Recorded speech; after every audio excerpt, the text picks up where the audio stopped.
ആ സമയത്ത് ആ ഒരു ഇത് ചെയ്യാനുള്ള ഒരു അത് ആക്ച്വലി ശരിക്കും മുതുകാട് സാർ അന്ന് ചെയ്തത് ഞാൻ കണ്ടിട്ടുണ്ട്. സാറിന്റെ വീഡിയോ സാറാണോ ഗുരു? അല്ല മീൻസ് അതിനുശേഷം അദ്ദേഹത്തിൻ്റെയോടൊപ്പം ഞാൻ വർക്ക് ചെയ്യുകയും ഇലൂഷൻ എങ്ങനെയാണ് ഒരു ഷോ മാനേജ് ചെയ്യേണ്ടത് അല്ലെങ്കിൽ വലിയ വലിയ ഉപകരണങ്ങൾ എങ്ങനെ ഒരു സ്റ്റേജിൽ പെർഫോം ചെയ്യണം എനിക്ക് അറിയാമെന്നേ ഉള്ളൂ. പക്ഷെ ഇത് എങ്ങനെ പ്രസന്റ് ചെയ്യണം എന്നുള്ളത് ഞാൻ മനസ്സിലാക്കിയത് അദ്ദേഹത്തിന്റെ അടുത്ത് നിന്ന് തന്നെയാണ്.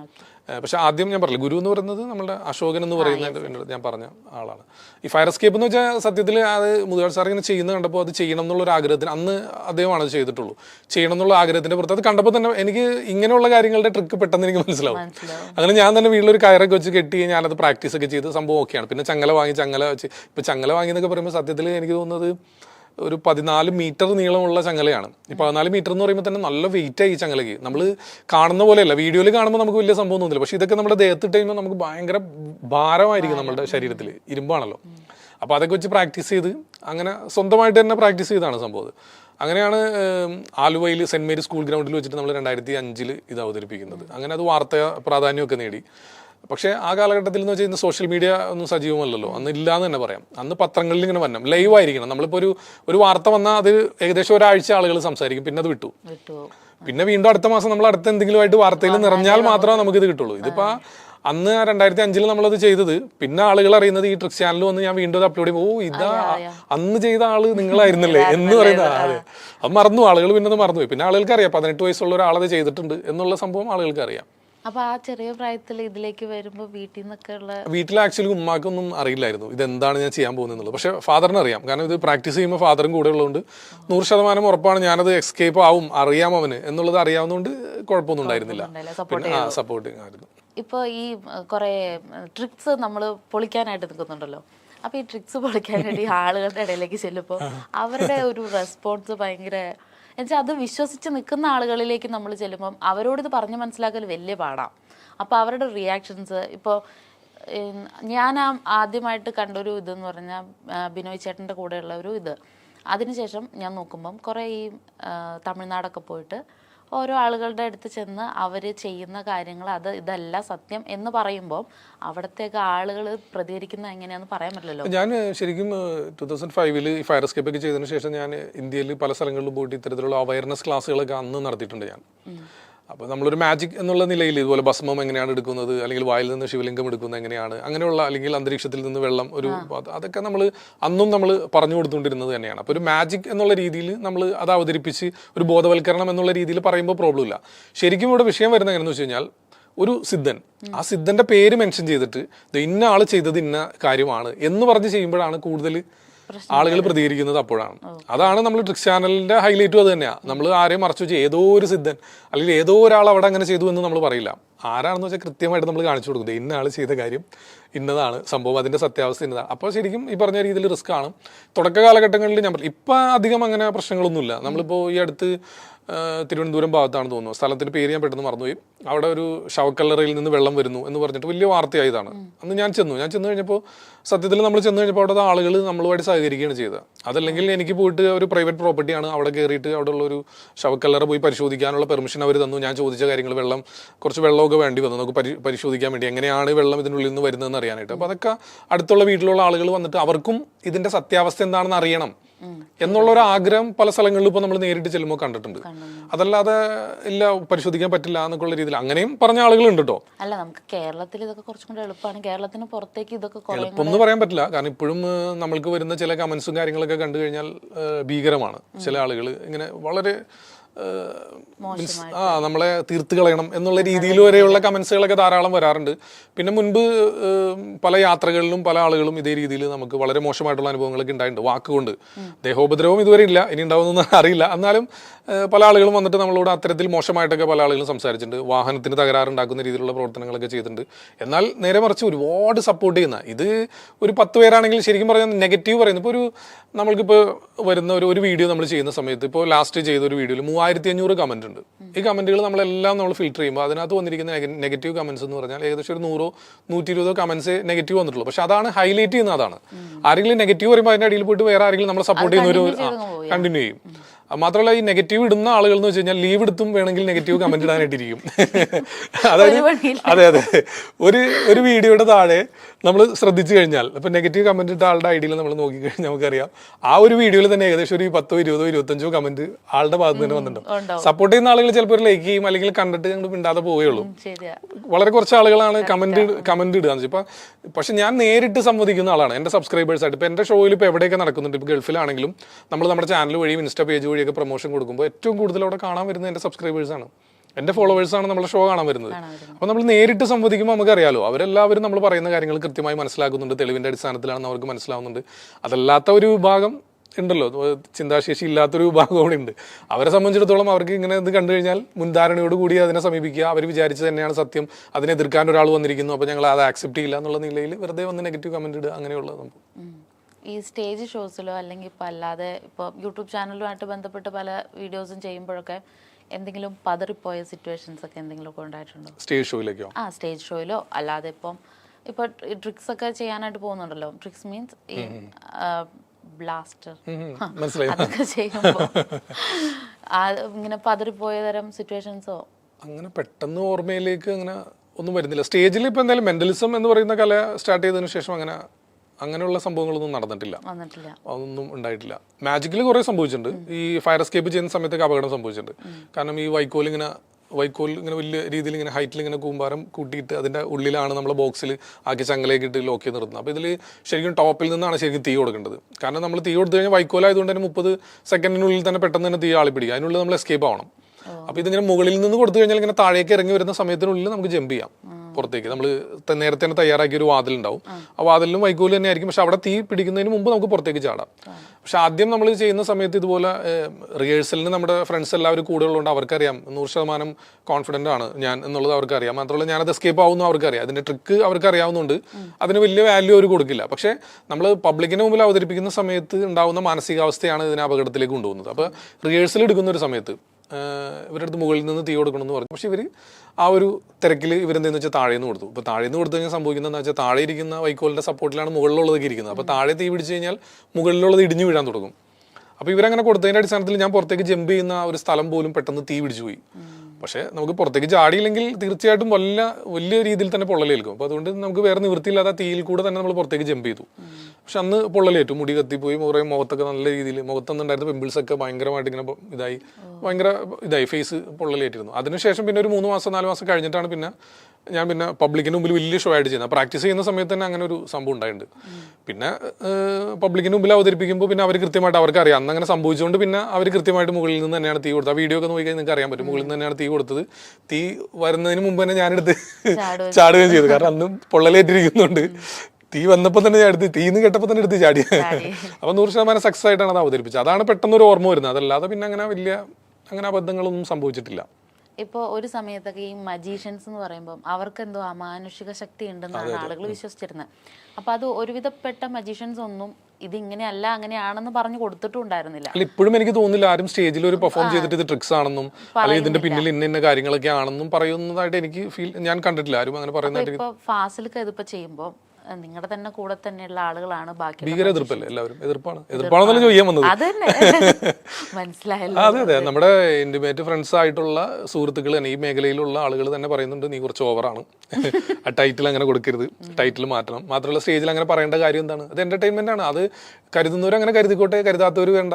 പക്ഷെ അത് നമ്മളായിട്ട് ഇങ്ങനെ പറയേണ്ട കാര്യം എന്താണെന്നൊക്കെ എല്ലാവരും വിളിച്ച് ചോദിക്കാറുണ്ട്. പക്ഷെ അവരുടെ ഷോസിനെയും കാര്യങ്ങളും ഇത് ബാധിക്കുന്നുണ്ടെന്ന് അവർ വിചാരിക്കുന്നു ആയിരിക്കാം ചിലപ്പോൾ. പക്ഷെ എന്നാലും എന്നെ സംബന്ധിച്ചിടത്തോളം ഞാൻ പറഞ്ഞില്ല, ഒരു അവയർനെസ് ആണ് എന്ന് കരുതി ഒരു മെജീഷ്യനോ അല്ലെങ്കിൽ ഒരു മെന്റലിസ്റ്റോ ഒരു എന്റർടൈൻമെന്റിന് വേണ്ടി സ്റ്റേജിൽ അവർ അവതരിപ്പിക്കുന്ന ഒരു കാര്യം കൊണ്ടുവന്നിട്ട് ഞാൻ ഇവിടെ അതിന്റെ ട്രിക്ക് ഇങ്ങനെയാണെന്ന് പറഞ്ഞ് ഞാൻ ഇതുവരെ അവതരിപ്പിച്ചിട്ടില്ല. കാരണം ഇതൊരു ആർട്ടാണല്ലോ.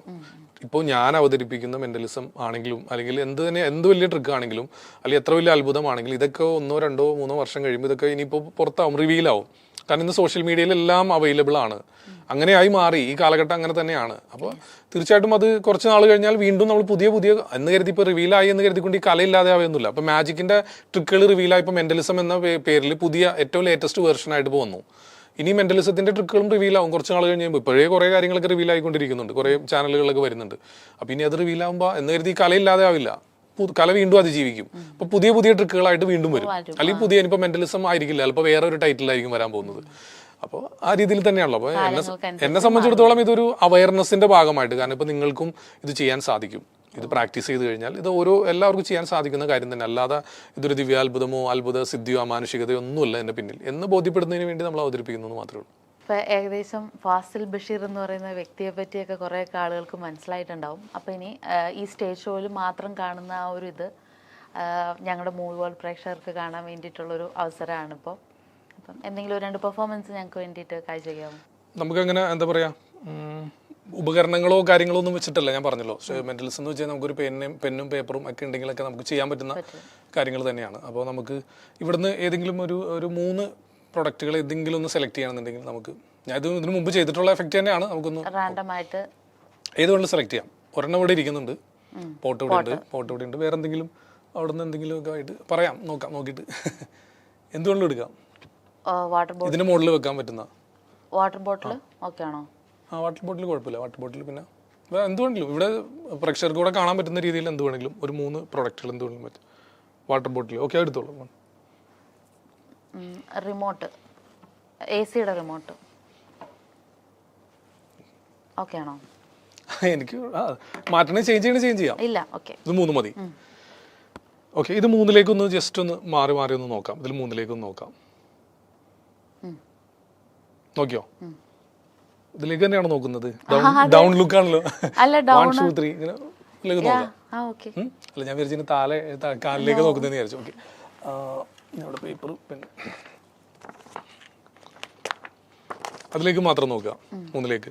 ഓക്കെ, ഇനി അതിൽ ഏതിലൊരെണ്ണം സെലക്ട് ചെയ്യാം. ഇതിലേതിലൊരെണ്ണം മനസ്സിൽ റിപ്പീറ്റ് മനസ്സിൽ അത് തന്നെ വിചാരിച്ചുകൊണ്ടിരിക്കുക. ഓക്കെ, 3 ഓക്കെ, ഞാനത് ഏതാണെന്നൊന്ന് എഴുതാൻ ശ്രമിക്കാം. നോക്കാം. 100% ഒന്നും ഉറപ്പ് പറയാൻ സാധിക്കില്ല കേട്ടോ. മെന്റലിസം പെർഫോമൻസ് എന്ന് വെച്ചാൽ നമുക്കതിന് 100% ഇത്തരത്തിലുള്ള പെർഫോമൻസ് ഒന്നും ഉറപ്പ് പറയാൻ സാധിക്കില്ല. എന്നാലും ഞാനൊന്ന് ട്രൈ ചെയ്ത് നോക്കാം.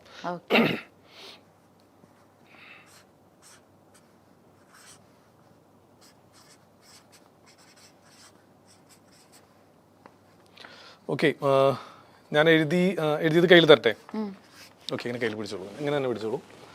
ഓക്കെ, ഇതിലേതാണ് മനസ്സിൽ വിചാരിച്ചതെന്ന് പറയാമോ? പറഞ്ഞോളൂ. റിമോട്ട്. വാട്ടർ ബോട്ടിലല്ലോ വിചാരിച്ച? അല്ല. ഷുവറാണോ? AC റിമോട്ട് തന്നെയാണോ മനസ്സിൽ വിചാരിച്ച? വാട്ടർ ബോട്ടിലല്ല? അല്ല, ഞാൻ AC റിമോട്ട് അത് തന്നെയാണ് വിചാരിച്ചത്. അതങ്ങനെ വിചാരിക്കാനായിട്ട് പ്രത്യേകിച്ച് എന്തെങ്കിലും കാരണം എന്തെങ്കിലും ഉണ്ടോ? AC റിമോട്ടോ? ഉണ്ട്. എന്നെ സംബന്ധിച്ച് എനിക്ക് ഭയങ്കര ആവശ്യമുള്ള സാധനം AC. അതുകൊണ്ട് വിചാരിച്ചു. അല്ലാതെ എന്റെ ഭാഗത്തുള്ള ഒരു ഇൻഫ്ലുവൻസ് ഒന്നും ഉള്ളതായിട്ടൊന്നും ഫീൽ ചെയ്യുന്നില്ല. ഇല്ല. എന്താ എഴുതിയെന്ന് നോക്കാം. AC റിമോട്ട് ആയിരിക്കുന്നു. ക്യാമറയിൽ കിട്ടുന്നുണ്ടോ? കിട്ടുന്നില്ലേ? കിട്ടിയോ? ഓക്കെ, ഇനി വേറൊരു ഓപ്ഷൻ കൂടെ തരാം.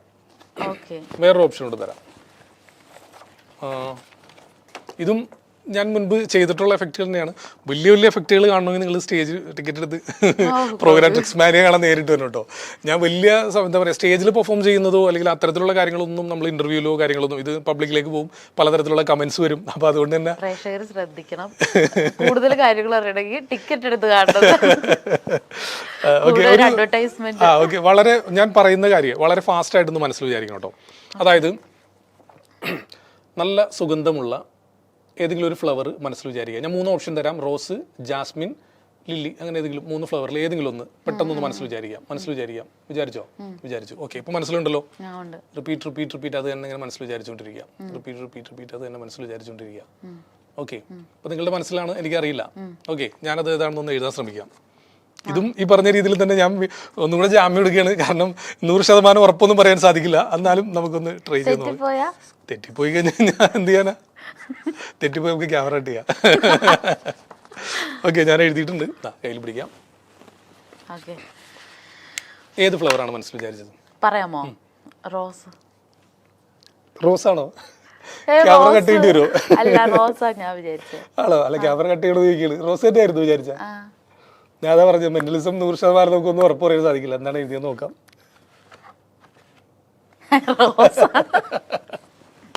ഇതിപ്പോ കറക്റ്റ് ആൻസറും എന്നെ വീണ്ടും കൺഫ്യൂസ് ചെയ്യിക്കുന്നത് റോസാണ് എഴുതിയേക്കുന്നത്. Okay okay. ഇനി ചെറിയ വേറൊരു എഫക്റ്റ് കൂടെ, ഒരു കൺഫ്യൂസ് സ്റ്റേറ്റിലേക്ക് കൊണ്ടുപോകാന്ന് പറഞ്ഞില്ലേ നേരത്തെ നമ്മൾ ഡിസ്കസ് ചെയ്തിരുന്നല്ലോ.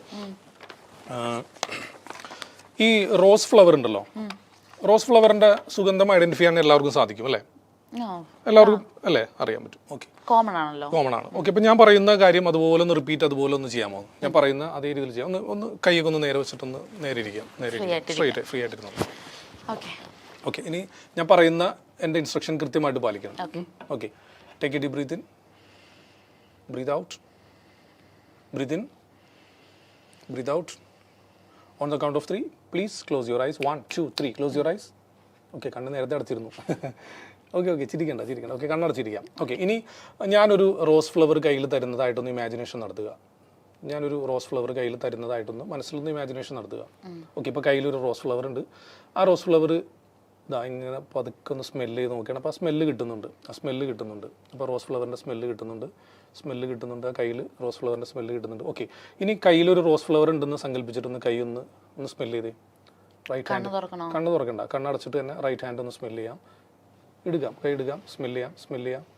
ജസ്റ്റ് ഒന്ന് സ്മെല്ല് ചെയ്ത് നോക്കാം. കണ്ണ് തുറന്നല്ലോ. ഫീൽ ചെയ്യുന്നുണ്ടോ? എന്താ തോന്നുന്നത്? ഏത് ഫ്ലവറിന്റെ സ്മെല്ലാണ്? സത്യസന്ധമായി പറയും, ഏത് ഫ്ലവറിന്റെ സ്മെല്ലാ തോന്നുന്നത്? ഈ പനീർ റോസ് വാട്ടർ സ്മെല്ല്. റോസ് ഫ്ലവറിന്റെ സ്മെല്ല് ഫീൽ ചെയ്യുന്നുണ്ടോ? ഇതല്ലേ റോസിന്റെ സ്മെല്ല്? ആണ്. റോസിന്റെ ഫ്ലവറിന്റെ സ്മെല്ല് ഫീൽ ചെയ്യുന്നുണ്ടോ? റോസ് ഫ്ലവറിന്റെ സ്മെല്ല് ഫീൽ ചെയ്യുന്നുണ്ടോ? യെസ്. ഉണ്ട്. ഇല്ലെന്ന് അവരോട് ചോദിക്കുന്നത്. ആണ് റോസ്.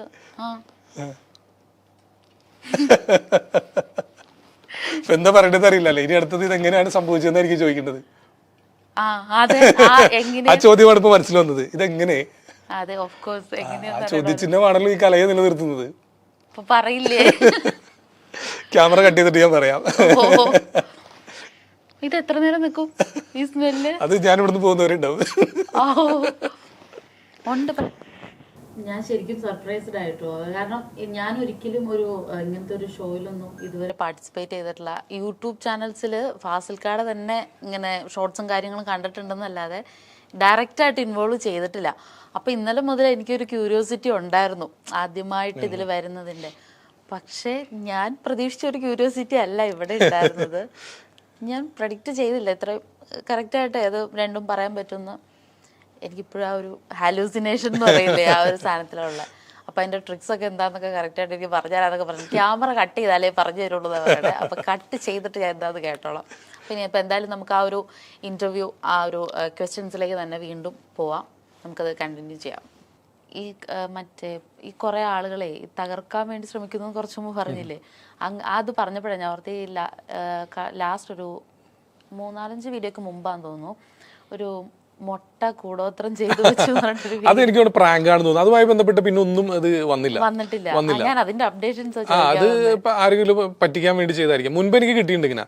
അത് എങ്ങനെയാണെന്ന് വെച്ചാൽ ബൈക്കിന്റെ ഹാൻഡിലിന്റെ അകത്തുനിന്നേ, അതായത് ഇങ്ങനെ എന്താണ് പാമ്പ് പടം മുരിക്കുക എന്ന് പറയില്ലേ, അതിങ്ങനെ ഒരു ഏലസ് പോലെ ചുറ്റി ചരടൊക്കെ ചുറ്റിട്ട് ഇങ്ങനെ അങ്ങനെയൊക്കെ കിട്ടിയിട്ടുണ്ട്. ഇത് നമ്മളതൊന്നും മൈൻഡ് ചെയ്യാറില്ല, നമുക്ക് അതിൽ വിശ്വാസം അല്ല. എങ്ങനെയാണെങ്കിലും എന്നെ സംബന്ധിച്ചിടത്തോളം എനിക്ക് അതിൽ യാതൊരു വിശ്വാസമില്ല നമുക്ക്. പക്ഷെ അത് ഞാൻ പറഞ്ഞില്ല, ഇപ്പോൾ നിങ്ങൾക്ക് ഇപ്പോൾ ചെറിയ രീതിയിലെങ്കിലും വിശ്വാസം ഉണ്ടെങ്കിൽ അത് നിങ്ങൾക്ക് കിട്ടിയെന്ന് വിചാരിക്കാം നിങ്ങളുടെ വീട്ടിൽ നിന്ന്. പിന്നെ നിങ്ങൾ അന്ന് വീട്ടിൽ നിന്ന് പുറത്തേക്ക് ഇറങ്ങുന്ന സമയത്ത് ഒന്ന് കാലൊന്ന് എവിടെയെങ്കിലും ഒന്ന് ചെറുതായിട്ട് തട്ടിയാലും നിങ്ങൾ വിചാരിക്കുന്നത് എന്തായിരിക്കും, അത് കിട്ടിയതുകൊണ്ട് സംഭവിച്ചു. പിന്നെ നിങ്ങളുടെ ലൈഫിൽ ഉണ്ടാവുന്ന എല്ലാ കാര്യങ്ങളും അത് കിട്ടിയതുകൊണ്ട്, ആ കോഴിമുട്ട കിട്ടിയതുകൊണ്ട്, അല്ലെങ്കിൽ ആ ഒരു തകിട് കിട്ടിയതുകൊണ്ട് സംഭവിച്ചു എന്ന് പറഞ്ഞ് നിങ്ങൾ തന്നെ നിങ്ങളെ ആപത്തിലാക്കും. അതാണ് ആക്ച്വലി സംഭവിക്കുന്നത്. എന്നെ സംബന്ധിച്ചിടത്തോളം അതിൽ യാതൊരു വിശ്വാസം ഇല്ലാത്തതുകൊണ്ട് എനിക്കതൊന്നും പ്രശ്നമൊന്നുമില്ല. ഇതിന് മുമ്പ് കിട്ടിയിട്ടുണ്ട്. കാരണം എനിക്ക് ആലുവ ബാങ്ക് ജംഗ്ഷനിൽ എനിക്കൊരു ഓഫീസ് ഉണ്ടായിരുന്നു, ഇവന്റ് കമ്പനിയുടെ. ഇപ്പോൾ അവിടെ നിന്ന് ഷിഫ്റ്റ് ചെയ്ത് വേറെ സ്ഥലത്താണ്. അപ്പോൾ അന്ന് ഇതുപോലെ ഷട്ടറിൻ്റെ അടിയിൽ ഇങ്ങനെ കോഴിമുട്ട, നമ്മൾ രാവിലെ ഷട്ടർ ഓപ്പൺ ചെയ്യാൻ ചെല്ലുമ്പോൾ കോഴിമുട്ട ഇരിക്കുന്നുണ്ടോ അതിൻ്റെ അടിയിൽ എന്തൊക്കെയോ എഴുതിയിട്ട്. ഇതിനൊക്കെ സമയം കണ്ടുപിടിക്കുന്ന ആൾക്കാർക്ക് എന്താല്ലേ. ഇപ്പൊ റിയൽ ലൈഫ് എന്ന് പറയുന്ന ഇത് എല്ലാവർക്കും ഉണ്ടല്ലോ ആ ഒരു സംഭവം. അപ്പോൾ അതിൽ ഏറ്റവും സാറ്റിസ്ഫൈങ് ആയിട്ടുള്ള കാര്യം എന്താണ് ചെയ്യാനായിട്ട്? എങ്ങനെ റീലിലോ രണ്ടിലും? എനിക്ക് യാത്രയാണ് എനിക്ക് ഏറ്റവും ഇഷ്ടം. ട്രാവലിംഗ് ഭീകരമായിട്ട്. വെറുതെ ട്രാവൽ ചെയ്യാനാണോ ഈ പറഞ്ഞ പോലെ എന്തെങ്കിലുമൊക്കെ? അല്ല, നമ്മൾ യാത്ര എപ്പോഴും നമ്മൾ ഒരു പർപ്പസ് ആയിട്ട്, മീൻസ് എന്തെങ്കിലും ഒരു പ്രോഗ്രാം റിലേറ്റ് ചെയ്തിട്ടോ അല്ലെങ്കിൽ അങ്ങനെയൊക്കെ ആയിരിക്കും നമ്മൾ യാത്ര പോകുന്നത്.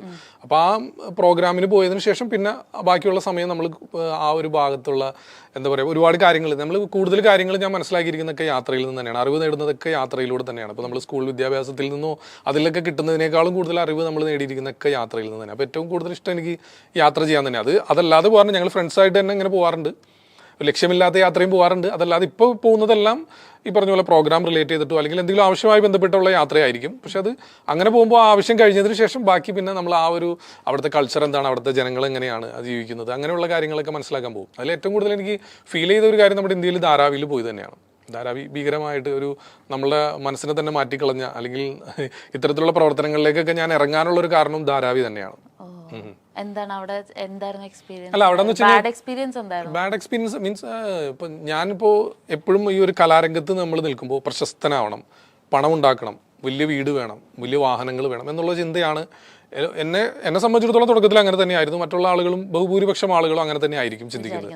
കാരണം അല്ലേ, നമ്മൾ സെലിബ്രിറ്റി ആവാൻ ആഗ്രഹിച്ച് നടക്കുന്നത് ഏത് കലയാണെങ്കിലും ആ കലയിൽ ഞാൻ ഏറ്റവും ഉന്നതിയിലെത്തണം, പണം ഉണ്ടാക്കണം എന്നുള്ള ചിന്തയായിരിക്കുമല്ലോ എല്ലാവരും ആഗ്രഹിക്കുന്നത് അങ്ങനെ തന്നെയാണ്.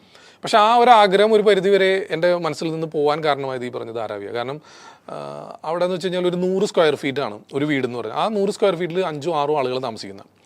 അവരുടെ ബാത്റൂം അതാണ്, അവരുടെ കിച്ചൺ അതാണ്, കിടപ്പുമുറി അതാണ്, എല്ലാം അതാണ്.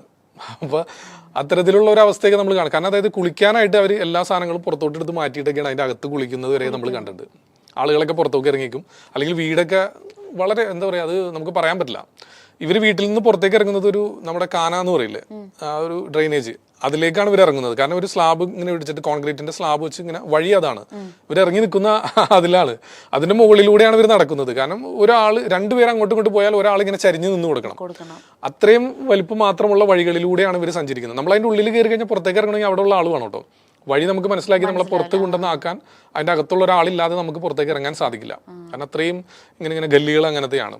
അപ്പോൾ അതിൻ്റെ ഉള്ളിൽ നമ്മൾ ചെല്ലുന്ന സമയത്ത് അസുഖം വന്ന് കിടക്കുന്ന കുട്ടികൾ, അല്ലെങ്കിൽ മുതിർന്ന ആളുകൾ, വൃദ്ധരായിട്ടുള്ള ആളുകൾ, ഒരു കുട്ടീനെയൊക്കെ ഒരു ഹോസ്പിറ്റലിൽ നിന്ന് കൊണ്ടുപോകുന്ന രംഗമൊക്കെ എനിക്ക് ഇപ്പോഴും മറക്കാൻ പറ്റില്ല. കാരണം ഇങ്ങനെ കയ്യിലെടുത്ത് കൊണ്ടുപോകും. അതും ഇതിലൂടെ കൊണ്ടുപോകാൻ പറ്റുന്നില്ല. കൊണ്ടുപോകുന്നത് ഈ 5-6 ആളുകൾ ഈ 100 സ്ക്വയർ ഫീറ്റിൽ താമസിക്കുന്ന സ്ഥലത്തേക്കാണ്. ഈ 100 സ്ക്വയർ ഫീറ്റ് തന്നെ അവർ വാങ്ങിയിരിക്കുന്നത് 7 ലക്ഷം രൂപയെ കൊടുത്തിട്ടാണെന്ന് അവർ പറയുന്നത്. അത്രയും അവർ വാങ്ങിയിരിക്കുന്നത്. അപ്പം അത്രയും ഭീകരമായിട്ടുള്ള അവസ്ഥയൊക്കെയാണ് കാണുമ്പോൾ നമ്മൾ ജീവിക്കുന്നത് വലിയ സ്വർഗത്തിലാണെന്നുള്ള തിരിച്ചറിവ് ഉണ്ടാവുന്നതൊക്കെ അപ്പോഴാണ് നമുക്ക്. ഞാൻ ധാരാവിയിൽ ഏകദേശം എനിക്കൊന്ന് ഒരു 6-7 ദിവസം ഉണ്ടായിരുന്നു. അപ്പോൾ തന്നെ എനിക്ക് തോന്നിയൊരു കാര്യം, എങ്ങനെയെങ്കിലും ഒന്ന് നാട്ടിൽ വന്നിട്ട് ഒരു നല്ല വെള്ളം കുടിക്കണം, അല്ലെങ്കിൽ നല്ല വെള്ളത്തിലൊന്ന് കുളിക്കണം എന്നുള്ള ചിന്തയാണ് ഇതൊക്കെ കാണുമ്പോൾ നമുക്ക് ഉണ്ടാവുന്നത്. നമ്മുടെ നാട്ടിൽ എത്രയും പെട്ടെന്ന് എത്തണം എന്നുള്ള ചിന്തയായിപ്പോയി അന്ന്. വളരെ ദയനീയമായ ഒരു അവസ്ഥയാണത്. ഇപ്പോൾ മുതുകാട് സാറായിട്ടുള്ള ബന്ധം അത് എങ്ങനെ പറയും? ഞാൻ 2003 ശരിക്കും മാജിക് എന്ന് പറയുന്ന കലയിലേക്ക് വരുന്നത്. പക്ഷെ അതിന് മുൻപ് എനിക്ക് തോന്നുന്നു ഞാൻ ഒരു 4th സ്റ്റാൻഡേർഡിൽ പഠിക്കുമ്പോൾ മുതൽ ദൂരദർശനിൽ മാസ്മരം എന്ന് പറഞ്ഞ പ്രോഗ്രാമിലാണ് ആദ്യമായിട്ട് മാജിക് എന്ന് പറയുന്ന കല എന്താണെന്ന് മനസ്സിലാക്കുന്നത്. അതിന് മുമ്പ് ഞാൻ കണ്ടിട്ടില്ല. അന്ന് ശൂന്യതയിൽ നിന്ന് മറ്റേ പ്രാവിനെ സൃഷ്ടിക്കുന്നതും പഞ്ചസാര മിഠായിയാക്കുന്നതും ഒക്കെ കുട്ടിയായിരിക്കുന്ന സമയത്ത് ഭയങ്കരമായിട്ട് മനസ്സിനെ സ്വാധീനിച്ചിട്ടുള്ള ഒരു കാര്യമാണ്. അപ്പോൾ വലുതായി കഴിഞ്ഞാൽ ഇങ്ങനെ ആവണം എന്നുള്ളൊരു ചിന്ത അന്നേ ഉണ്ട്. അപ്പോൾ അന്ന് മുതലേ മുതുകാട് സാറിനെ അങ്ങനെ ഫോളോ ചെയ്യുന്നുണ്ട്. പല വീഡിയോകളിൽ പല സ്ഥലങ്ങളിലൊക്കെ എവിടെയൊക്കെ കാണാൻ, അല്ലെങ്കിൽ നമ്മൾ ഏതെങ്കിലും യാത്രയിലൊക്കെ പോകുന്ന സമയത്താണെങ്കിലും എവിടെയെങ്കിലും പ്രോഗ്രാം ഉണ്ടെന്നൊക്കെ അറിഞ്ഞു കഴിഞ്ഞാൽ, അന്നൊക്കെ എന്ന് വെച്ച് കഴിഞ്ഞാൽ ഈ പോസ്റ്ററുകളൊക്കെ ആണല്ലോ, മതിൽ അല്ലെങ്കിൽ ചുവരെഴുത്തൊക്കെയാണ്. അപ്പോൾ അന്ന് കാണണം എന്നൊക്കെ ഒരുപാട് ആഗ്രഹിച്ചെങ്കിലും അങ്ങനെ പ്രോഗ്രാം കാണാനുള്ള സാധ്യത ഒന്നും അന്ന് ഉണ്ടായിരുന്നില്ല. അങ്ങനെ ആ ഒരു ആഗ്രഹം ഇങ്ങനെ കൊണ്ടുകിടന്ന അവസാനം ഈ പറഞ്ഞ ഹയർ സെക്കൻഡറി പഠിക്കുന്ന സമയത്താണ് മറ്റൊരു മജീഷ്യനെ പരിചയപ്പെടുന്നതും അദ്ദേഹത്തോട് ആവശ്യപ്പെട്ട പ്രകാരം അദ്ദേഹം ചെറിയ ചെറിയ മാജിക്കുകളൊക്കെ പഠിപ്പിക്കുന്നതും. അതിനുശേഷം പിന്നെ ഞാൻ ഫയർ എസ്കേപ്പ് പോലെയുള്ള വലിയ കാര്യങ്ങളൊക്കെ ചെയ്തു. അങ്ങനെ അത്യാവശ്യം ഷോസ് കാര്യങ്ങളൊക്കെ ആയിട്ട് പോകുന്ന സമയത്താണ് മുതുകാട് സാറിൻ്റെ ടീമിലേക്ക് ഒരു ക്ഷണം ലഭിക്കുന്നത്. അങ്ങനെ അന്ന് എൻ്റെ പത്രങ്ങളിലൊക്കെ അന്ന് വന്നിരുന്നു. അങ്ങനെ പത്രങ്ങളിൽ വന്ന കട്ടിങ്ങും കാര്യങ്ങളൊക്കെ അദ്ദേഹം കണ്ടിട്ടുണ്ട്. അങ്ങനെ ഒരു ക്ഷണം ലഭിച്ചിട്ട് ഞാൻ പോയതാണ്. അങ്ങനെ ഏകദേശം ഒരു 1.5 വർഷമാണ് അദ്ദേഹത്തിൻ്റെ ട്രൂപ്പിൽ അദ്ദേഹത്തോടൊപ്പം സ്റ്റേജ് ആർട്ടിസ്റ്റായിട്ട് ഞാൻ പെർഫോം ചെയ്തു. അന്ന് ഇന്ത്യയിൽ അത്യാവശ്യം കുറേ സ്ഥലങ്ങളിലൊക്കെ ഞങ്ങൾ പോയിരുന്നു. ആ ഒരു എക്സ്പീരിയൻസ് എന്നെ സംബന്ധിച്ചിടത്തോളം എങ്ങനെ നമ്മൾ ഓഡിയൻസിന് മുമ്പിൽ പ്രസൻറ്റ് ചെയ്യണം, അതിനു മുമ്പ് വരെ ഞാൻ ചെയ്തുകൊണ്ടിരുന്നത് ഏറ്റവും വലിയ സംഭവമാണ് എന്നുള്ള ധാരണയായിരുന്നു എനിക്ക്. പക്ഷേ അദ്ദേഹത്തോടെ പോയി കഴിഞ്ഞപ്പോൾ എനിക്ക് മനസ്സിലായി നമ്മൾക്ക് അറിയില്ല. കാരണം നമുക്കത് തെറ്റുകൂടാതെ അവതരിപ്പിക്കാൻ അറിയൂ, പക്ഷെ ഇതിന്റെ അവതരണ ശൈലി ഇങ്ങനെയല്ല. ശരിക്കും ഞാൻ ഭയങ്കര വലിയ എന്തോ കാര്യം കഷ്ടപ്പെട്ട് ചെയ്യുന്ന ഒരു ഫീൽ കൊടുത്തിട്ടൊക്കെ ഞാൻ അവതരിപ്പിച്ചിരുന്നത്. പക്ഷെ മുതുകാട് സാർ എപ്പോഴും ചിരിച്ചിട്ട് വളരെ സിമ്പിൾ ആയിട്ട് ഇങ്ങനെ അവതരിപ്പിച്ചിരിക്കും. അതെ, അതാണ് ശരിക്കും ഓഡിയൻസിന് വേണ്ടത് എന്നൊക്കെയുള്ള ഒരു ധാരണ ആ സമയത്ത് കിട്ടുന്നത്. പിന്നെ അതിനുശേഷം പിന്നെ അവിടുന്ന് വന്നതിന് ശേഷം പിന്നെ ഒരു ഇവന്റ് കമ്പനി നമ്മൾ സ്റ്റാർട്ട് ചെയ്തിരുന്നു. ആലുവ BC എറണാകുളത്ത് തന്നെ, എറണാകുളം ജില്ലയിലാണെങ്കിലും ആലുവയിലായിരുന്നു ഓഫീസൊക്കെ. അപ്പോൾ അതിൽ ഈ പറഞ്ഞ പോലെ എൻ്റെ ഷോസും ഇലൂഷൻ ഷോ ഒക്കെ ഞാനന്ന് അവതരിപ്പിക്കുക. എനിക്ക് ഏകദേശം ഒരു 20-22 സ്റ്റാഫുകൾ അന്നുണ്ടായിരുന്നു ഈ ട്രൂപ്പിൽ തന്നെ. അപ്പം അന്ന് ഇലൂഷൻ ഷോ ഒക്കെ, അപ്പം ശരിക്കും അന്ന് ഞാൻ അദ്ദേഹത്തെ അനുകരിക്കാൻ ഞാൻ ശ്രമിച്ചിട്ടുണ്ട് ആ കാലഘട്ടത്തിൽ.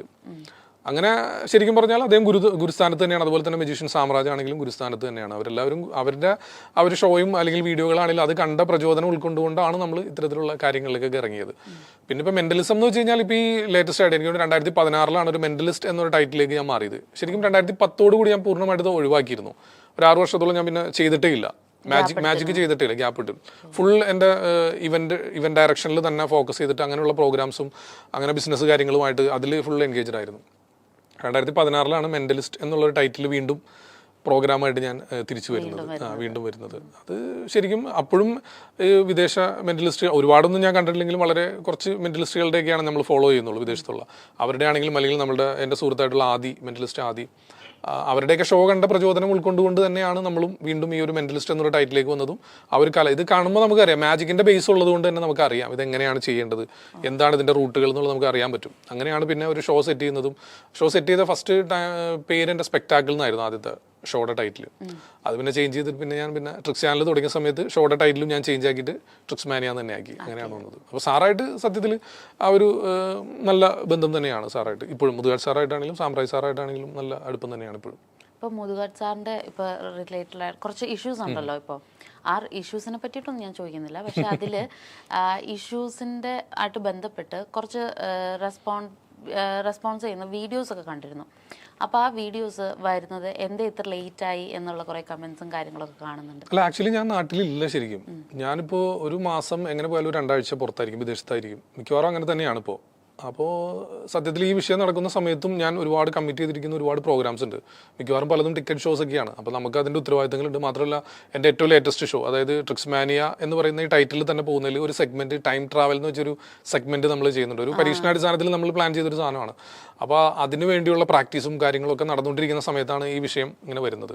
മാത്രമല്ല നമ്മുടെ ട്രിക്സ് ചാനലിൻ്റെ ഒരു കണ്ടന്റേ അല്ല അത്, നമ്മൾ മറ്റുള്ള രീതിയിൽ ചെയ്യുന്നത്. പിന്നെ ഈ മാജിക് പ്ലാനറ്റിനെ പറ്റി ഞാൻ കുറേ വീഡിയോകൾ ഞാൻ ചെയ്തിട്ടുണ്ട്, എൻ്റെ ചാനലിലൂടെ ചെയ്തിട്ടുണ്ട്. 2022 അവിടെ എന്നെ പബ്ലിക് റിലേഷൻസ് മാനേജർ എന്നുള്ളൊരു പോസ്റ്റ് എനിക്ക് കുറച്ച് നാളത്തേക്ക് അവിടെ തന്നിരുന്നു. കാരണം അവരെ ആ ഒരു ഇതിനെപ്പറ്റി പ്ലാനറ്റിനെ പറ്റി ഒന്ന് പബ്ലിക്കിലേക്ക് എത്തിച്ചത് എൻ്റെ വീഡിയോകളാണ്. അപ്പോൾ അതുകൊണ്ട് തന്നെ അവിടെയുള്ള കുട്ടികളെയും അല്ലെങ്കിൽ അവിടെയുള്ള ആർട്ടിസ്റ്റുകളെയും ഒക്കെ നമ്മുടെ ചാനലിൽ സെക്കൻഡ് ചാനലുണ്ട് എനിക്ക്, ട്രിക്സ് ട്യൂബ് ചാനൽ. അപ്പോൾ ആ ചാനലിലൂടെ ഒന്ന് ഇൻട്രൊഡ്യൂസ് ചെയ്യണം എന്ന് പറഞ്ഞു. അപ്പോൾ അവിടെ നമ്മൾ പോകാനും ആ വീഡിയോ എടുക്കാനും ഒക്കെ ഉള്ള സൗകര്യത്തിൻ്റെ പുറത്ത് നമുക്ക് അങ്ങനെ ഒരു പോസ്റ്റ് എന്ന് അവിടെ തന്നിരുന്നു. കാരണം അവിടെ കിങ് ഫ്രൈയുടെ അകത്താണ് ഈ മാജിക് പ്ലാനറ്റ് നിലനിൽക്കുന്നത്, അറിയാലോ. അപ്പോൾ കിങ് ഫ്രൈയുടെ ഗേറ്റിൽ നമ്മൾ ഈ പ്രവർത്തനം അല്ലാത്ത സമയത്താണെങ്കിലും നമ്മൾ ചെല്ലുന്ന സമയത്ത് ഗേറ്റിൽ പോയിട്ട് നമ്മൾ പെർമിഷൻ എടുക്കണം. അപ്പോൾ അങ്ങോട്ടേക്ക് വിളിച്ചു ചോദിക്കും, കാരണം ഇങ്ങനെ ഒരാൾ വന്നിട്ടുണ്ട്. പിന്നെ അവിടുന്ന് കണക്ട് ചെയ്തിട്ടൊക്കെയാണ് നമ്മൾ കയറ്റി വിടുന്നത്. മാത്രമല്ല നമ്മൾ ഈ പ്ലാനറ്റിൻ്റെ അകത്ത് ഷൂട്ട് ചെയ്യുമ്പോഴും എല്ലാ സ്റ്റാഫുകളുടെ അടുത്തും പോയിട്ട് എല്ലാവരും നമ്മൾ പരിചയമുള്ള ആളുകളായിരിക്കണമെന്നില്ല. അവരുടെ അടുത്ത് പോയിട്ട് ഇങ്ങനെ പെർമിഷൻ ഉണ്ടോ എന്ന് ചോദിച്ചിട്ട് ഓരോരുത്തർ വരും ഇങ്ങനെ. അപ്പോൾ അതൊക്കെ ബുദ്ധിമുട്ടായി ഞാൻ സാറിൻ്റെ അടുത്ത് പറഞ്ഞപ്പോൾ സാറ് ഞാനൊരു പോസ്റ്റ് തരാം എന്ന് പറഞ്ഞിട്ട് ഒരു ID കാർഡും കാര്യങ്ങളും തന്നെ. അത് ആ ഒരു കുറച്ച് നാൾ മാത്രമേ ഉണ്ടായിരുന്നുള്ളൂ. എനിക്ക് തോന്നുന്നു 6-7 മാസക്കാലം മാത്രമാണ് ആ ഒരു പോസ്റ്റ് എനിക്ക് തന്നത്. പക്ഷെ അതൊക്കെ പല ആളുകളും അത് തെറ്റായ രീതിയിലൊക്കെ ആളുകളിലേക്ക് കൊടുത്ത് ഞാൻ അവിടുത്തെ ശമ്പളക്കാരനാണ് എന്നുള്ള രീതിയിലൊക്കെ പല കാര്യങ്ങളൊക്കെ വന്നു. അപ്പോൾ ആക്ച്വലി ഈ വിഷയം നടക്കുന്ന സമയത്ത് ഞാൻ വിദേശത്തായതുകൊണ്ടാണ് അങ്ങനെ ചെയ്യാനായിട്ട് ലേറ്റായത്. പിന്നെ നമ്മുടെ സബ്സ്ക്രൈബേഴ്സ് ഒരുപാട് പേര് നമ്മളോട് ആവശ്യപ്പെട്ടു ഇങ്ങനെ ചെയ്യണം എന്നുള്ളത് ആവശ്യപ്പെട്ട പ്രകാരമാണ് നമ്മൾ വീഡിയോ ചെയ്യാൻ തുടങ്ങി. പക്ഷേ തുടങ്ങിയപ്പോൾ തന്നെ പിന്നെ മറ്റു പല പ്രശ്നങ്ങളിലേക്കൊക്കെ പോയി. അവസാനം ഇപ്പോൾ നിയമ നടപടിയുമായിട്ട് മുമ്പോട്ട് പോകുന്നു. Magic planet, different art centre ഇത്തരത്തിലുള്ള ആളുകൾക്കെതിരെ നിയമ നടപടിയുമായിട്ട് മുമ്പോട്ട് പോകുന്നു എന്നറിഞ്ഞതിൻ്റെ അടിസ്ഥാനത്തിൽ പിന്നെ താൽക്കാലികമായിട്ട് നമ്മൾ ആ ഒരു സീരീസ് അവസാനിപ്പിച്ചിട്ട് ബാക്കിയുള്ള എപ്പിസോഡുകളുമായിട്ട് മുമ്പോട്ട് പോകുന്നു. അതിൻ്റെ ഇടയിൽ ഇതിൻ്റെ അപ്ഡേറ്റ് കൊടുക്കാമെന്നാണ് പറഞ്ഞിരിക്കുന്നത്. ഇപ്പോൾ ഈ ടൈം ട്രാവലിംഗ് എന്ന് പറയുന്ന സംഭവം റീസെൻ്റ്ലി ചെയ്തു തുടങ്ങിയതാണോ? ഞാൻ അതിൻ്റെ ഷോർട്സ് കട്ട് ചെയ്തു. 2024 ഷോയിൽ ആഡ് ചെയ്തിരിക്കുന്ന ഒരു സെഗ്മെന്റ് ആണത്. ട്രിക്സ് മാനിയ ഷോയുടെ ഒരു സെഗ്മെന്റ് ആണത്. ഓക്കെ, അതും ഈ ഒരു kind of hallucination type of സംഭവമാണോ? അല്ല, അങ്ങനെയല്ല. അതെങ്ങനെയാണെന്ന് വെച്ച് കഴിഞ്ഞാൽ നമ്മുടെ ആ ഒരു ഷോയിൽ ഞാൻ പറഞ്ഞില്ല ഒരു സെഗ്മെന്റ് ആണ്. ഫുൾ ട്രിക്സ് മാനിയ എന്നുള്ള ടൈറ്റിൽ തന്നെയാണ് പോകുന്നത്. അപ്പോൾ അതിൽ കുറച്ചധികം ആളുകളെ അല്ലെങ്കിൽ നമ്മുടെ ഷോയിൽ പാർട്ടിസിപ്പേറ്റ് ചെയ്ത എല്ലാവരെയും മറ്റൊരു ദിവസത്തേക്ക് നമ്മൾ കൂട്ടിക്കൊണ്ടു പോകുന്ന ഒരു എഫക്റ്റാണത്. അത് അത്ര ഇപ്പൊ പറയാൻ നിർവാഹുള്ളൂ, ബാക്കി നേരിട്ട് കാണണം. അതും ഈ കൺഫ്യൂസിംഗ് ടൈപ്പ് ഓഫ് സാധനമാണോ അത് നമ്മൾ പാർട്ടിസിപ്പേറ്റ് ചെയ്യുന്ന ആളുകളെ അത്തരത്തിലുള്ള ഒരു അവസ്ഥയിലേക്ക് കൊണ്ടുപോകും. പക്ഷേ അതിന്റെ ക്ലൈമാക്സിൽ കൺഫ്യൂഷൻ ഒന്നും ഉണ്ടാവില്ല. കൃത്യമായിട്ട് ആ ഒരു ഡേറ്റിലേക്ക് പോയ ഒരു ഫീൽ തന്നെ എല്ലാവർക്കും കിട്ടും. ട്രിക്ക് തന്നെയാണ്. അപ്പൊ ശരിക്കും ടൈം ട്രാവലിംഗ് ഇല്ല അതിനെ ന്യായീകരിക്കുന്ന രീതിയിലോ അല്ലെങ്കിൽ അത് സത്യമാണെന്ന് പറയുന്ന രീതിയിലുള്ള പ്രകടനമൊന്നുമല്ല. കിട്ടും എന്നുള്ളതാണോ പറയുന്നത്? അത് ഷോ അത് ഇതിലൂടെ നമുക്ക് എക്സ്പോസ് ചെയ്യണ്ടല്ലോ. ഷോയിൽ നേരിട്ട് വന്ന് കാണുമ്പോഴാണ് അത് മനസ്സിലാവുള്ളൂ. പിന്നെ ഇപ്പോൾ ഓജോ ബോർഡിന്റെ ഇത് പറയുമ്പോൾ ഇത് എന്താണ് ശരിക്കും ഓജോ ബോർഡിൽ എന്താണ് സംഭവിക്കുന്നത്? ഓജോ ബോർഡ് എന്ന് വെച്ച് കഴിഞ്ഞാൽ അത് ശരിക്കും ഒരു ഇഡിയോ മോട്ടോർ എഫക്ട് എന്നാണ് അതിനെ പറയുന്നത്. അതും ഞാൻ എൻ്റെ സ്റ്റേജ് ഷോയിൽ ട്രിക്സ്മാനിയ എന്ന് പറഞ്ഞ അല്ല സ്റ്റേജ് ഷോയിലും അതൊരു ഭാഗമാണ്. ഞാനത് ഓജോ ബോർഡ് എന്താണെന്നുള്ളത് ഓഡിയൻസിന് എല്ലാവർക്കും കൃത്യമായി മനസ്സിലാക്കി കൊടുക്കുന്നുണ്ട്, ഒരു ബ്രെയിൻ ടെസ്റ്റ് ഒക്കെ കൊടുത്തിട്ട്. ഓജോ ബോർഡ് എന്ന് വെച്ച് കഴിഞ്ഞാൽ അത് വിശ്വാസമുള്ള ആളുകൾക്ക് മാത്രമാണ് അത് വർക്കൗട്ട് ആവുള്ളൂ. അല്ലാത്ത ആളുകളെ സംബന്ധിച്ചിടത്തോളം അത് വർക്ക് ചെയ്യില്ല. കാരണം നമ്മളിപ്പോൾ ഒരു കോയിൻ വെച്ചിട്ട് അതിൻ്റെ മുകളിൽ ഫിംഗർ വെച്ചിട്ട് നമ്മളിങ്ങനെ ഗോസ്റ്റിനെ വിളിക്കുമ്പോൾ ആ കോയിൻ ഇങ്ങനെ മൂവ് ചെയ്ത് ഓരോ അക്ഷരങ്ങളിലേക്ക് പോകും. അതെല്ലാം എഴുതിയെടുത്ത് കഴിയുമ്പോൾ നമ്മൾ ചോദിച്ച ചോദ്യത്തിനുള്ള ഉത്തരമായി എന്നാണ് പറയുന്നത്. പക്ഷെ അത് കൃത്യമായിട്ട് അത് അവർ തന്നെയാണ് അത് മൂവ് ചെയ്യിക്കുന്നത്. അത് ഇഡിയോ മോട്ടോർ എഫക്റ്റ്, അവരുടെ ബ്രെയിൻ അവരെ കൺഫ്യൂസ് ചെയ്യുന്ന ഒരു അവസ്ഥയാണത്. അതല്ലാതെ അവിടെ ഗോസ്റ്റ് വരുന്നതോ അങ്ങനെയുള്ള സംഭവങ്ങളൊന്നും അല്ല, ഒരിക്കലും അല്ല. മറ്റേ ഇഡിയോ മോട്ടോർ എഫക്റ്റിന്റെ കാര്യം പറഞ്ഞപ്പോ ഒരു കല്ലിന്റെ ഒരു വീഡിയോ ഒക്കെ ചെയ്തിട്ടുണ്ടായിരുന്നില്ലേ? അതായത് ആ കല്ല് അതിന് മുകളിൽ ഫിംഗർ വെച്ച് കഴിഞ്ഞാൽ ആ കല്ല് താനേ കറങ്ങും. പക്ഷെ ഞാൻ ആ ഫിംഗർ വെച്ചിട്ട് ആ കല്ല് കറങ്ങിയില്ല.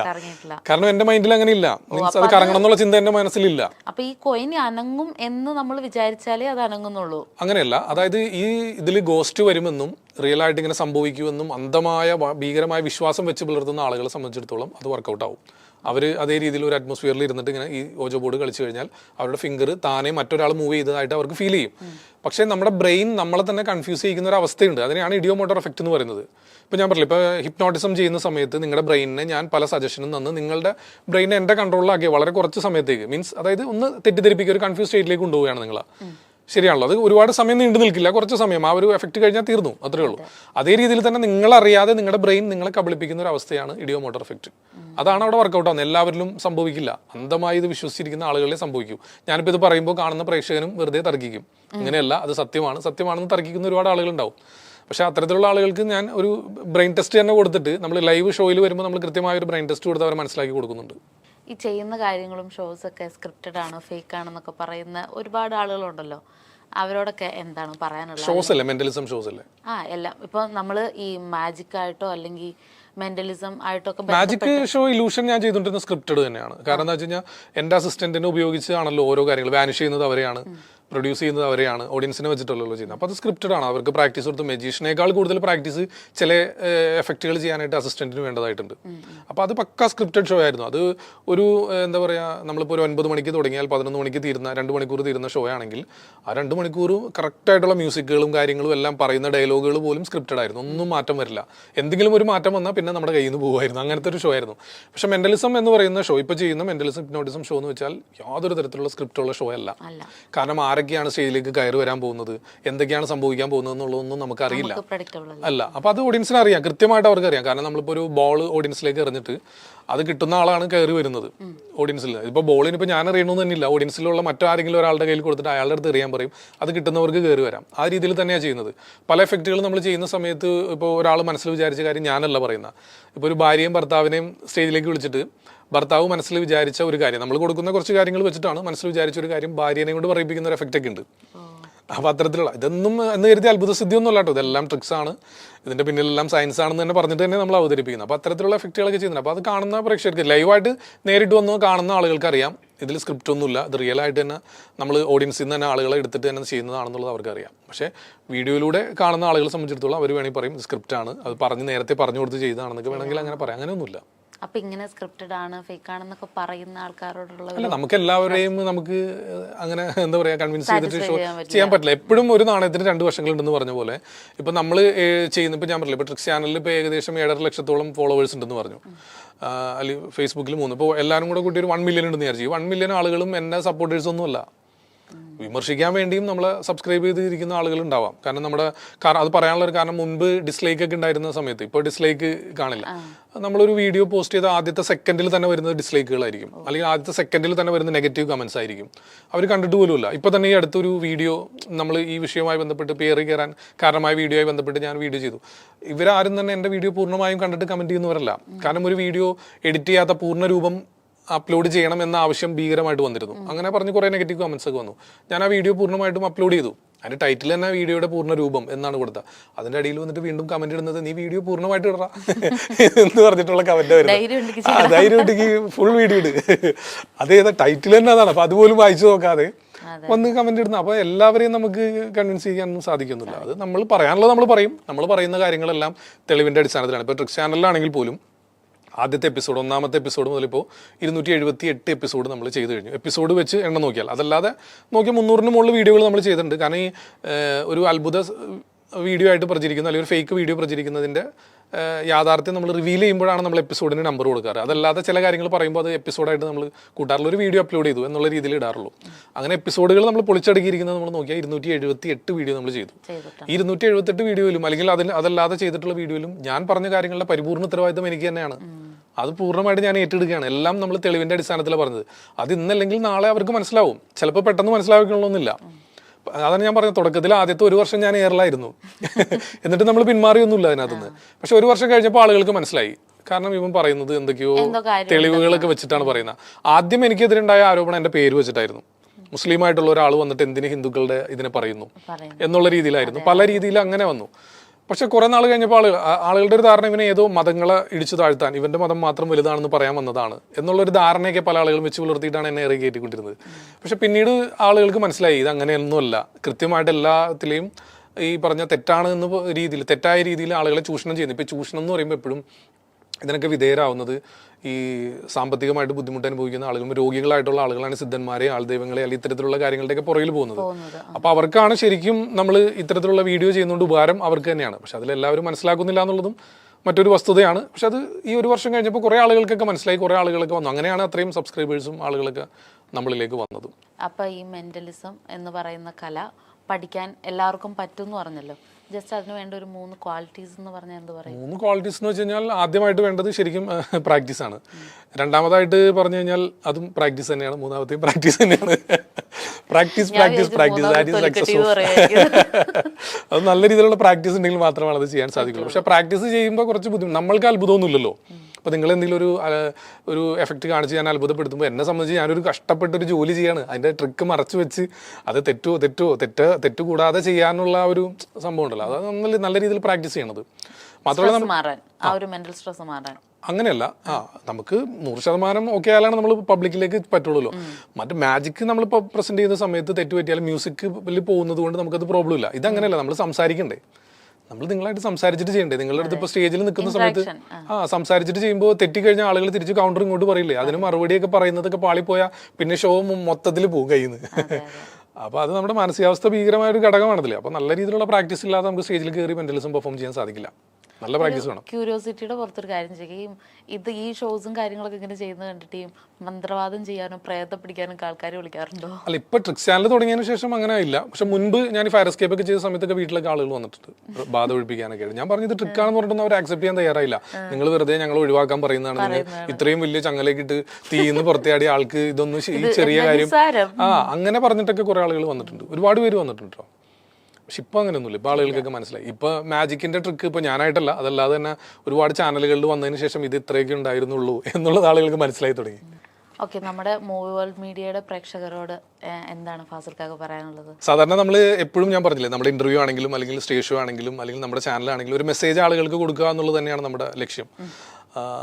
അപ്പോൾ മൂവി വേൾഡിൻ്റെ പ്രേക്ഷകരോട് പറയാനുള്ളത് ഇത്രയും തന്നെ ഉള്ളൂ. കാരണം ഇപ്പം നമ്മൾ സംസാരിച്ച വിഷയം അത്ഭുതങ്ങളുമായി ബന്ധപ്പെട്ട് തന്നെയാണ്. മെന്റലിസം, മാജിക്, ഹിപ്നോട്ടിസം അല്ലേ, അല്ലെങ്കിൽ അത്ഭുത സിദ്ധിയൊക്കെയാണ് ഇപ്പോൾ റിലേറ്റ് ചെയ്തിട്ടുള്ള വിഷയങ്ങളാണ് നമ്മൾ സംസാരിച്ചത്. അപ്പോൾ എനിക്ക് നിങ്ങളോട് എല്ലാവരോടും പറയാനുള്ളത്, നമ്മൾ കാണുന്ന ഏതൊരു അത്ഭുതമാണെങ്കിലും, ഒരു മനുഷ്യൻ ചെയ്യുന്ന ഏതൊരു അത്ഭുതമാണെങ്കിലും അതിന് പിന്നിൽ 100% സയൻസ് തന്നെയാണ്. അതായത് തീർച്ചയായിട്ടും നമുക്ക് വിശദീകരിക്കാൻ കഴിയുന്ന ഒരു കാരണം അതിൻ്റെ പിന്നിലുണ്ടാകും. അതല്ലാതെ യാതൊരു തരത്തിലുള്ള അത്ഭുത സിദ്ധിയോ മാനുഷികമായിട്ടുള്ള കാര്യങ്ങളോ ഒന്നും ഇത്തരത്തിലുള്ള അത്ഭുതങ്ങൾക്ക് പിന്നിലില്ല എന്നുള്ളതാണ് എനിക്ക് മൂവി വേൾഡിൻ്റെ പ്രേക്ഷകരോട് പറയാനുള്ളത്. അപ്പം നമ്മുടെ ഷോയ്ക്ക് വന്ന് ഇത്രയും കാര്യങ്ങളൊക്കെ പറഞ്ഞതിനും ഒക്കെ വളരെയധികം നന്ദിയുണ്ട്. അപ്പം